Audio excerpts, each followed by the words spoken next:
Umjindi, as part of the Wild Frontier Tourism region in the Lowveld of Mpumalanga, is a beautiful mountainous area with Barberton its biggest town with a population size of approximately 9,000.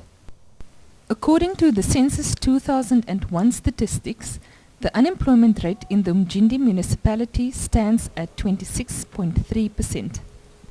While Umjindi's local economy is mainly based on the mining and forestry sectors, traditional healing provides an income to an estimated 200 households.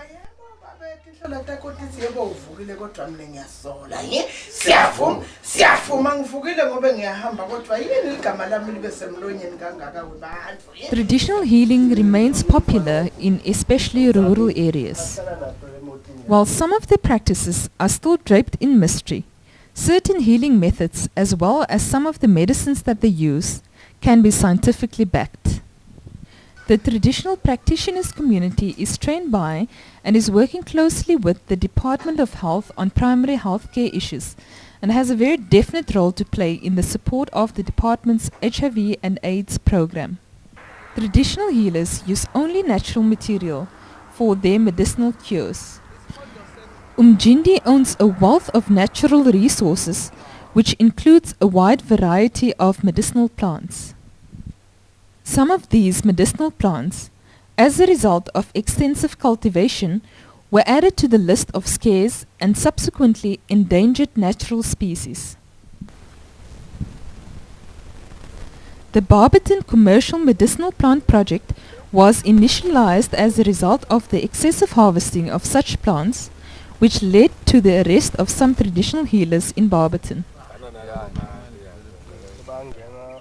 This issue was referred to the Umjindi local municipality, from where it was passed on to the Barberton Parliamentary Constituency Office. After extensive consultation with the community, the Mpumalanga Parks Board was approached to assist in the establishment of a project that would address the concerns of traditional healers in terms of acquiring medicinal plants. A business plan was developed and funding for the project was sourced from the National Department of Environmental Affairs and Tourism's Poverty Relief Program. Some of the main features of the project are the establishment of commercial seedling propagation nurseries, the development of 20 hectares of land for the cultivation of commercially viable medicinal plants and cash crops, and the establishment of vegetable gardens for 200 households from the local community. Since the approval of the first project funds, the stakeholders were involved in a variety of activities. Firstly, role players that could contribute to and strengthen the project had to be identified. The Siya Phambili Development Trust, functioning under the auspices of the Mpumalanga Rural Development Program, that is based in the Office of the Premier and technically supported by the German Agency for Technical Cooperation, or GTZ, assisted in this process. We expect some medicinal plants from other areas, plants that we don't have. In the same sense, we're prepared to export our plants. We want to see success. We want to see that the project is sustainable. We expect visitors to our area and to the project specifically. Somehow or other we think that we can make a contribution towards the cure for HIV/AIDS, which I think is the greatest challenge. And we expect that we work in a united, cooperative, hand-in-hand manner. Concurrent to the registration of the Tinjojela Trust, a project team responsible for the planning and implementation of the project was formulated. The project team includes representatives from the Mpumalanga Parks Board, the Department of Agriculture and Land Administration, the South African Essential Oil Producers Organization, the Barberton Parliamentary Constituency Office, the Tinjojela Trust, and the Siya Phambili Development Trust. With all the roles now being clearly defined, the project activities were set in motion.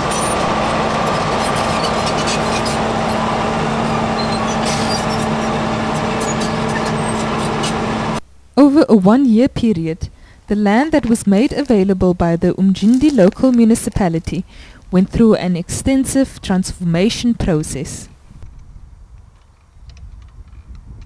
Gerard Strydom from the Mpumalanga Parks Board explained the site development priorities as decided by the Tinjajela trustees.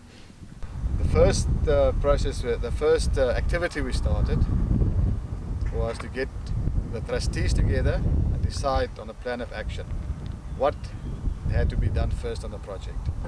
The decision was that the fences were to be erected.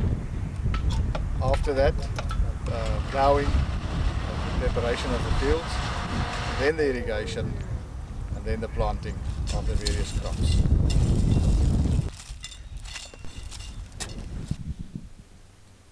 The project created employment for 129 people, with 20 being employed on a full-time basis.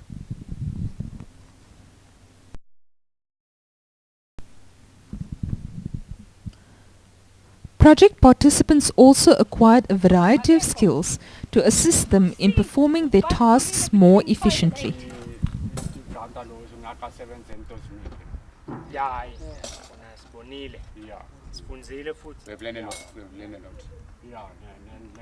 With the soil preparation and planting activities successfully implemented, the project team could now focus on the establishment of the nursery and the home food gardens. The nursery thus far managed to regenerate 30 of the approximate 300 medicinal plant species found in Umjindi. This is our nursery, and our nursery now is progressing because last time we didn't have all the seedlings. We just planted the seeds, and now our nursery is full of seedlings of Sutherlandia montana and the Eoscoria, and we've got pepper bark. Now we're doing the cuttings of pepper bark, and we've got kanyagute, and we've got many seedlings now in our nursery. We've got the lavender and mhlonyane for coughing. Food security is another important aspect of the project. Whilst the home food garden component will ensure that families have their nutritional needs seen to, it also creates some other possibilities.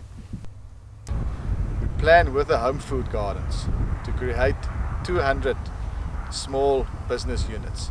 In other words, each home food garden, 20 by 10 meters, will belong to a beneficiary, and that person will to a certain level be trained to manage that piece of land and the crops obtained from that as his own small business. Of the intended 200 home food garden beneficiaries, 78 have occupied their plots and have started farming. Already the trust is selling products such as spinach, maize meal, beetroot, lettuce, peanuts and achar to the local community. The inferior quality of maize products are sold to a piggery.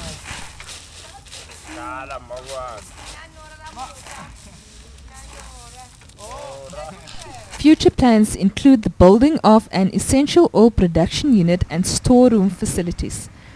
The project will also establish a tea garden for value-adding purposes.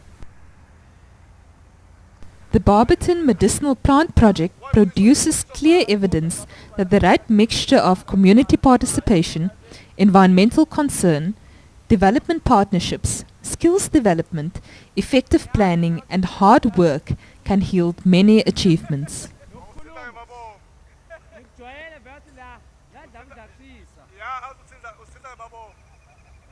The project still has some way to go in achieving greater successes. The challenge is to internalize and share the invaluable experiences generated from the project, and in so doing create a broader environmental consciousness, and along with that, more employment opportunities.